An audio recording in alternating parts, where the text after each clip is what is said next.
जब पूरी दुनिया साइंस की तरफ दौड़ रही थी, एक ऐसे इंसान ने मैजिक का जादू जगाया, ना सिर्फ भारत में बल्कि पूरी दुनिया में।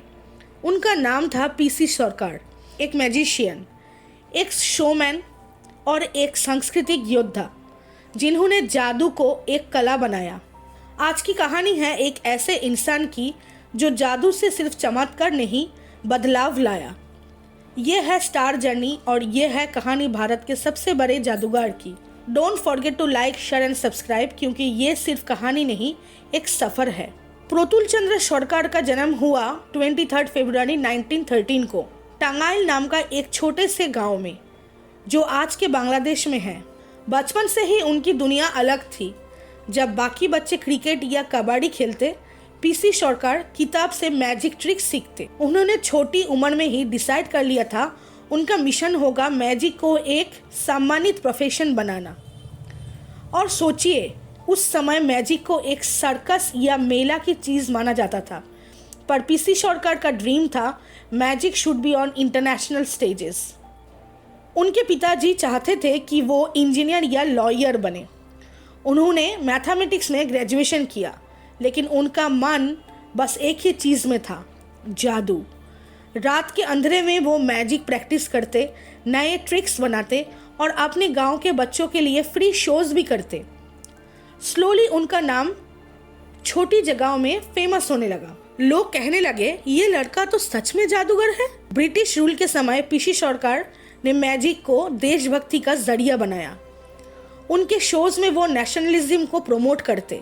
एक मैजिक एक्ट में उन्होंने ब्रिटिश यूनियन जैक को इंडियन तिरंगा में बदल दिया, लाइव ऑडियंस के सामने। ये एक्ट इतना पावरफुल था कि अंग्रेज भी हिल गए। उन्होंने अक्सर वार्निंग्स बिल मिलती थी, पर उन्होंने कभी डर नहीं दिखाया। उनका कहना था, मैजिक सिर्फ मनोरंजन नहीं, एक संदेश भी हो सकता है। दुनिया को दिखाए भारत के जादू। 1949 में उन्होंने पहला इंटरनेशनल टूर किया जापान में। वहाँ उसका शो इतना सक्सेसफुल रहा कि वो एक ग्लोबल नेम बन गए। 1950s में उन्होंने यूरोप, अमेरिका, रशिया, हर जगह अपना मैजिक दिखाया। उनका सबसे फेमस एक्ट था द फ्लोटिंग लेडी, जहाँ एक लेडी हवा में उड़ती थी बिना किसी सपोर्ट के। बीबीसी ने उनका शो टेलीकास्ट किया और हेडलाइंस लिखी गई, India's magic king stunts London. लोग मानते थे कि उनमें सुपरनेचुरल पावर्स है, लेकिन सरकार कहते थे magic is a science of evolution. उनको पद्मश्री सम्मानित किया गया 1964 में। एक मैजिशियन के लिए इतना बड़ा सम्मान पहली बार हुआ था। उन्होंने मैजिक को एक रिस्पेक्टेबल प्रोफेशन बनाया। हर जगह लोग मैजिक को एक आर्ट फॉर्म की तरह देखने लगे।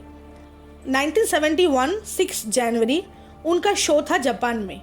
स्टेज पर जैसे ही उन्होंने अपना फाइनल एक्ट किया, उन्हें हार्ट अटैक आया और वही उनका अंतिम शो बन गया। स्टेज पर ही उनका अंतिम सांस लेना जैसे उनका पूरा जीवन मैजिक का पार्ट था। उनकी मौत भी एक मैजिक मोमेंट बन गई। अगर आपको ये कहानी इंस्पायरिंग लगी तो लाइक करना ना भूले। कमेंट करके बताएं आपको उनका कौन सा मैजिक आर्ट सबसे अमेजिंग लगा। सब्सक्राइब कीजिए स्टार जर्नी चैनल को, जहां ऐसे ही कहानियां आपको मिलती रहेगी, लेजेंड्स, हीरोज और उनकी अननोन जर्नीज। ये कहानी था भारत के असली जादूगर पीसी सरकार। मिलते हैं अगले एपिसोड में एक नए सितारों के सफर के साथ।